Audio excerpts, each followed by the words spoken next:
Hello students, आज हम endothermic reactions के बारे में पढ़ेंगे। तो पिछली क्लास में हमने एक्सोथर्मिक देखा था, अब हम एंडोथर्मिक के बारे में देख रहे हैं। तो नाम से पता चल रहा है एंडोथर्मिक, ठीक है। अब एक्सोथर्मिक में क्या होता था, हीट रिलीज होती थी, और एंडो में क्या होगा, एब्जॉर्ब होगी, ठीक है। तो आपको सिंपल सा देखना है, the reaction in which heat is absorbed, है ना, जिसके अंदर हीट क्या होती है, एब्जॉर्ब होती है। कोई भी रिएक्शन को कंप्लीट करवाने के लिए अगर मुझे हीट देनी पड़े या वो हीट एब्जॉर्ब करे तो वो क्या कहलाएगी, एंडोथर्मिक रिएक्शन। इसका जो सबसे बेस्ट एग्जांपल है जो आपने देखा होगा, फोटोसिंथेसिस। जो आपके प्लांट है, ठीक है, वो फॉर्मेशन ऑफ फूड, मानिए फूड का फॉर्मेशन करते हैं, किसके प्रेजेंस में करते हैं, इन प्रेजेंस ऑफ सनलाइट, ठीक है। तो वो किसका एग्जांपल हो गया, एक तरह से एंडोथर्मिक का, ठीक है। तो अब हम आगे देख रहे हैं व्हाट इज़ केमिकल इक्वेशंस, जो कि हमारे 10th क्लास का सबसे इम्पोर्टेंट यहाँ से चालू होता है हमारा चैप्टर, है ना, इक्वेशंस से। तो देखते हैं, method of representing A reaction with the help of symbol of substance involved, ठीक है। किसी भी अगर मैं रिएक्शन को रिप्रेजेंट करूँ किसकी हेल्प से, सिंबल की, है ना, तो उसको हम क्या बोलेंगे, केमिकल इक्वेशन। आपने मैथ्स में तो नाम सुना होगा, इक्वेशंस पढ़ते हैं ना, कोई भी आपने देखा होगा वर्ड होता है और अपन उसको मैथ्स में क्या मानते हैं, एक्स वाई, है ना, लेट एक्स एंड वाई एक इक्वेशन बनाते हैं, उसको हम आगे क्या करते हैं, सॉल्व करते हैं। वैसे ही केमिस्ट्री में एक इक्वेशन हम यूज़ करते हैं, ठीक है, और उसका नाम क्या हो जाएगा, केमिकल इक्वेशन। तो उस इक्वेशन में क्या होगा कि जो LHS होगा वो किसके इक्वल होगा, RHS के, है ना, ये आपने मैथ्स में भी देखा होगा। तो समझते हैं इक्वेशन। केमिकल इक्वेशन को दो में डिवाइड किया गया है, पहला है word equation and second is chemical equation. जो वर्ड इक्वेशन होता है, नॉट मच इन्फॉर्मेटिव, वो ज़्यादा इन्फॉर्मेटिव नहीं होता है ना, मगर केमिकल इक्वेशन जो होता है मोस्ट इन्फॉर्मेटिव होता है। वो हमें किस किस के बारे में बताता है, it tells about molecules, atom, compound, formula के बारे में बताता है। मतलब बहुत उसके, अगर आप कहीं मान लो जन्म कुंडली बता देता है ये केमिकल इक्वेशन, है ना, किसी भी रिएक्शन की जो बहुत बेसिक्स चीज़ें हैं, है ना, एक तरह से आधार कार्ड मान लो आप, है ना, तो समझिए आप केमिकल इक्वेशन। तो उसके कुछ रूल्स हैं कि रिएक्टेंट जो होता है वो एक तो LHS मानी लेफ्ट हैंड साइड यूज़ करते हैं, और अगर एक से ज़्यादा रिएक्टेंट होते हैं तो हम उसमें क्या यूज़ करते हैं, पॉजिटिव साइन, ठीक है। प्रोडक्ट हमेशा RHS साइड होगा, और ये जो एरो है ये होता है फ्रॉम रिएक्टेंट टू प्रोडक्ट। ये क्या बताता है, डायरेक्शन, ठीक है, डायरेक्शन बताता है। अब आता है हमारा वर्ड इक्वेशन और केमिकल इक्वेशन में हम आगे और ढंग से समझते हैं कि what is word equation. Suppose करो आपको एक लैंग्वेज में इक्वेशन दे दी कि when magnesium ribbon is burn in presence of air, ठीक है, and it form magnesium oxide. तो एक तरह से ये सेंटेंस हो गया। तो मैं इस सेंटेंस को किस फॉर्म में लिखूँगा, एक वर्ड के फॉर्म में लिखूँगा, ठीक है। जैसे मैंने लिखा मैग्नीशियम, ठीक है, मैग्नीशियम को बर्न किया, सिंपल सी बात है, बर्न करेंगे किसकी प्रेजेंस में, ऑक्सीजन की प्रेजेंस में, तो हमने क्या लगा दिया, ऑक्सीजन, और हमें क्या मिला, मैग्नीशियम ऑक्साइड। तो अब इसमें बताइए रिएक्टेंट क्या क्या हो गया हमारे, रिएक्टेंट हमारे हो गया मैग्नीशियम और ऑक्सीजन, दो रिएक्टेंट। तो हमारा रिएक्टेंट क्या क्या हो गया, मैग्नीशियम और oxygen, and what is product, magnesium oxide, ठीक है। तो हमने वर्ड जो एक लैंग्वेज थी उसको हमने किस में रिप्रेजेंट करा, उसको वर्ड में। तो ये क्या हो गया हमारा वर्ड इक्वेशन। एक से ज़्यादा रिएक्टेंट है इसलिए हमने यहाँ पे क्या लगाया, पॉजिटिव साइन, ठीक है। यहाँ पे 2 या 3 4 रिएक्टेंट भी हो सकते हैं, प्रोडक्ट भी बहुत सारे हो सकते हैं, तो हम प्लस साइन यूज़ करेंगे, ठीक है। अब दूसरा है, जैसे जिंक है, जिंक को हम तेजाब में डालते हैं या HCl में डालते हैं, हाइड्रोक्लोरिक एसिड में, तो it form zinc chloride and hydrogen gas. तो हमने क्या लिखा, जिंक, हमने फिर किस में डाला, हाइड्रोक्लोरिक एसिड, तो ये मेरा क्या हो गया, रिएक्टेंट, और हमें क्या मिला, जिंक क्लोराइड प्लस हाइड्रोजन, तो ये मेरा क्या है, प्रोडक्ट, ठीक है।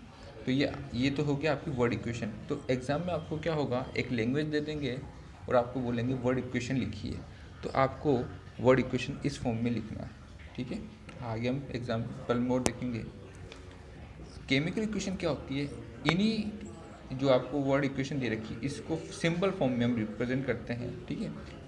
तो देखिए मैग्नीशियम को हम किस में रिप्रेजेंट करते हैं, Mg, और आपको पता है Mg सॉलिड है, ठीक है। मैग्नीशियम रिबन क्या होता है, सॉलिड फॉर्म में। ऑक्सीजन गैस, तो O2 give MgO, magnesium oxide. तो इसके लिए आपको एलिमेंट्स के सिंबल्स याद होना ज़रूरी है, तभी आप आगे बैलेंसिंग कर पाओगे। तो सबसे पहले आपका काम ये होगा कि आपको सारे सिंबल्स याद होने चाहिए कि किसको किससे रिप्रेजेंट करते हैं। और गैस देखिए O2, अब यहाँ पे ऑक्सीजन O नहीं लिखेंगे, हम क्या लिखेंगे, O2, क्योंकि गैस है और गैस किसके फॉर्म में रहती है, मॉलिक्यूल्स के फॉर्म में रहती है। इसलिए मैंने बेसिक्स आपको जो बताए थे कि what is atom, molecules, compound क्या होते हैं, तभी हम आगे बढ़ते हैं, ठीक है।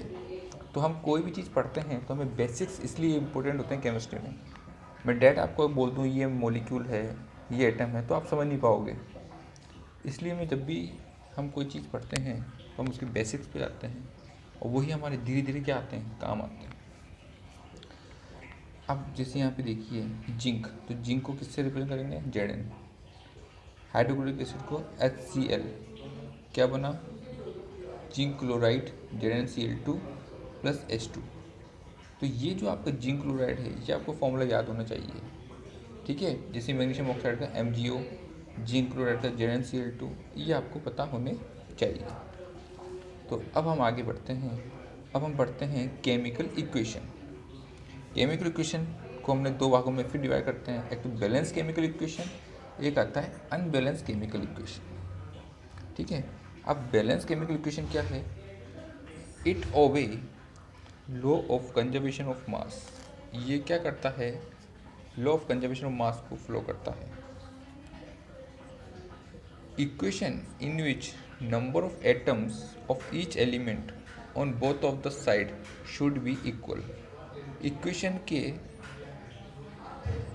में क्या होते हैं कि जो नंबर ऑफ एटम्स होते हैं हर एलिमेंट के, वो दोनों तरफ क्या होना चाहिए, इक्वल होने चाहिए, ठीक है। जैसे यहाँ देखिए MgO2 MgO, तो सिंपल से अगर मैं आपको इसे समझाऊँ कि देखिए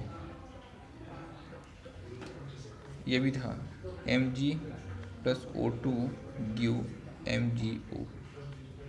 यहाँ पे एटम कितने हैं मैग्नीशियम के, 1, यहाँ कितने हैं, 1। ऑक्सीजन कितने हैं यहाँ पे, 2, यहाँ ऑक्सीजन कितने हैं, 1। क्या ये बैलेंस है, नहीं। तो हम इसको क्या करते हैं, बैलेंस करते हैं, ठीक है। तो बैलेंस में अभी मैंने आपको ये देखिए समझाऊंगा आगे कैसे बैलेंस करते हैं। तो यहाँ 2 लगा दिया, तो यहाँ देखिए 2 एटम हो गए, यहाँ 2 मैग्नीशियम हो गए, ऑक्सीजन कितने हैं, 2, यहाँ ऑक्सीजन कितने हो गए, 2। तो ये क्या हो गया, बैलेंस केमिकल इक्वेशन हो गई, ठीक है। सिंपल सी बात है कि LHS साइड, ठीक है, मास, अगर आप आटा पिसाने जाओगे, ठीक है, तो जो गेहूँ आप देते हो उसी के वजन का तो आप आटा लेते हो। ये थोड़ी है कि गेहूँ और आटे में उसको पाउडर फॉर्म में कर देंगे तो उसमें मास में चेंज आ जाएगा, नहीं। तो आटा जो गेहूँ थे, अगर 10 किलो गेहूँ थे तो आटा भी आपका किसमें कितना कन्वर्ट होगा, 10 किलो में ही। तो रिएक्शन के पहले भी जो एटम होते हैं वो क्या होते हैं, सेम होते हैं, और रिएक्शन के बाद भी एटम क्या होते हैं, सेम होते हैं, ठीक है। बैलेंस रहने सकते हैं वो, ठीक है। अब इधर देखिए जिंक कितना है यहाँ पे, 1, इधर कितना है जिंक, 1। H2, यहाँ H2SO4 है, तो यहाँ हाइड्रोजन कितने हैं, 2, यहाँ हाइड्रोजन कितने हैं, 2। सल्फर 1, ऑक्सीजन 4, तो ये बैलेंस है, yes it is balance chemical equation. अब आता है अनबैलेंस। सिंपल सी बात है, अनबैलेंस क्या होगा, वो equation in which number of atom of each element on both the side is not equal, ठीक है। जो नंबर ऑफ एटम्स होते हैं किसी भी एलिमेंट के दोनों तरफ इक्वल नहीं होते हैं। सिंपल सी बात है, जैसे H2 प्लस O2 H2, यहाँ हाइड्रोजन के कितने एटम हैं, 2, यहाँ हाइड्रोजन कितने हैं, 2। ऑक्सीजन के एटम कितने हैं, 2, यहाँ कितने हैं, 1। तो ये क्या है, अनबैलेंस। तो सबसे इम्पोर्टेंट जो होगा इस चैप्टर में वो होगा किसी भी केमिकल रिएक्शन को क्या करना है, हमें बैलेंस करना है।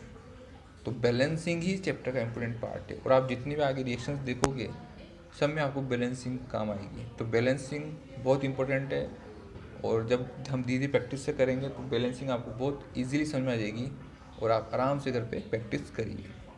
तो आज के लिए इतना काफ़ी है बेटा स्टूडेंट्स। ओके, आगे क्लास हम आगे देखते हैं। Thank you.